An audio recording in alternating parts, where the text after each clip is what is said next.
Hello नमस्कार my YouTube family. तो सांग मैंने चलते ए देखा आम भेज बिरियानी प्रिपरेशन केमी करुचे पूरा प्रॉपर वे रे देखा। देखो ये मो सब भेजेस को छोट छोट ये साइज रे काटिकी नहीं बीन्स नहीं पियाज को एमती लंबा लंबा कर काटिकी नहीं पनीर को भी मुझे छोट छोट क्यूब हिसाब से काटि नहीं। देखो ये साइज रे काटे बेस बड़ करेंगे कि छोट करेंगे। ये गोटा मसला नहीं जाइए गोलमरीच गुजराती बड़ अलैच डालचीनी लवंग तेजपत्र अदा रसुण पियाजर पूरा गोटे पेस्ट बनई नहीं। देन आम यूज कर कटा पियाज कि छोट छोट कर गोटे टमाटो को मुझे छोट कर काटि नहीं छोट छोट कर काटि ने। ये पुदीना पत्र तो बिरियानी निहाती जरूरी। तापर ये नहीं सोयाबीन बड़ी को पूरा सिझे देकी चिपुड़ी की पूरा भलसे पानी बाहर कर रखिदे। मुझे बिरियानी चाउल यूज कर चाउल को आम 15 ରୁ 20 मिनट खंडे बतुरी देथिबा जेहेतु चाउलटा टिके नरम।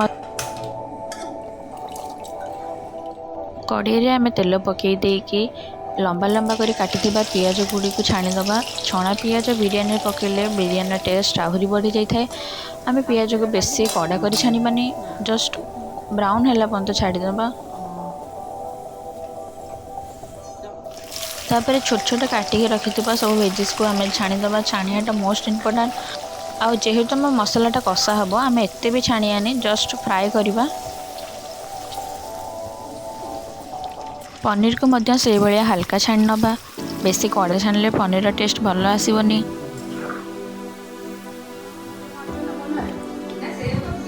तापर रखि सोयाबीन बड़ी को मध्य छाणीदबा से भाया हल्का।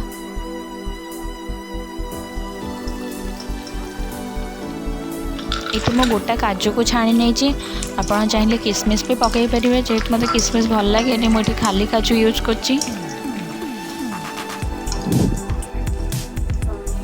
एबे ग्रेवी प्रिपेयर करवा। अल्प किसी तेल काटिदे छोट छोट काटी रखि पियाज को पकईदबा। देन आम लंका गुंड को पकईबा। जस्ट 2 ରୁ 3 मिनट एपट सेपट कर सारापर आम पेस्ट जो करथिले ताको पकई नबा। स्वाद अनुसार लुण पकई छोट छोट टमाटो काटी नहीं भी पकई नबा। पकई सारापर मसला भलसे कषि नहीं कि काटिक रखि पुदीना पत्र आड करदे जेहेतु सेटा ग्रेवी मध्य कषि हो। ये मो पूरा फ्रेश दही ही यूज कर मार्केट रो जो फ्रेश दही मिले जो घर दही यूज कले घर दही टी खटा था। तापर आम गुंड मसला ऐड करदे करी पाउडर धनिया गुंड जीरा गुंड भलसे टे कषि सारापर टे पानी देकी पुणी कषि दूची। ये आम ग्लूकन ऐड करचे। ग्लूकनटा जेहेतु बिरियानी टेस्ट टिके एनहांस करे।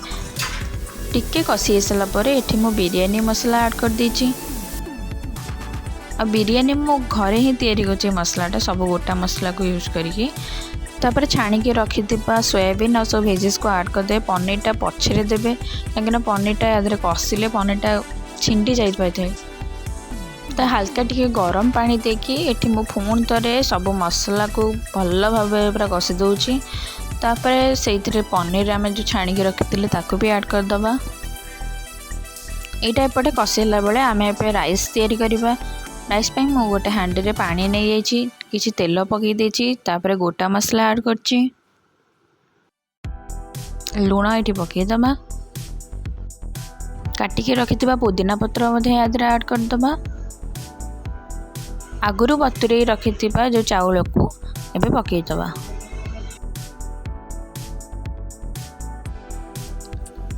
मसला ये ऑलमोस्ट हो गलानी।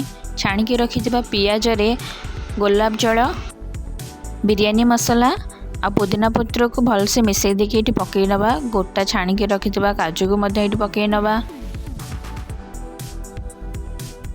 राइस ये ऑलमोस्ट हो गलानी। आम ये 80% ही कुक करवा। देन आमर यहाँ दम रे बसिबो। मुझे केवाड़ा वाटर ये टिके पकई देछि। एटा ऑप्शनल अच्छी आप चाहिए पकई पारे न पकईले भी चलो। एबे मसला ऊपर राइस को दे देकी ताको दम रे बसईदबा।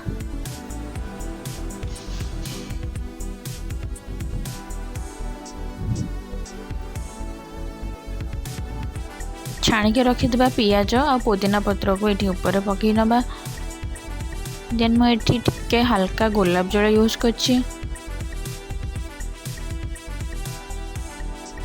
देन मुझे टिके बिरयानी मसला हल्का ऊपर बस बिरयानी टेस्ट बढ़ाई मुझे गुआ घी यूज कर गुआ घी यूज कले बिरयानी टेस्ट आहरी बढ़ी जाए आपण आपण क्वांटिटी नहीं पारे। एठी आमे दम रे बसईदबा एठी मैक्सिमम आपण माने आधा घंटा रु घंटाटे ही दम रे बसैबे।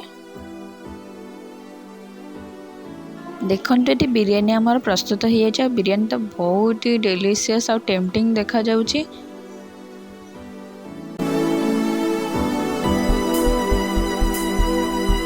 एमती बिरयानी थरे घरे ट्राई करंतु आ मते कमेंट सेक्शन में जणांतु केमती कौन टेस्ट थिला।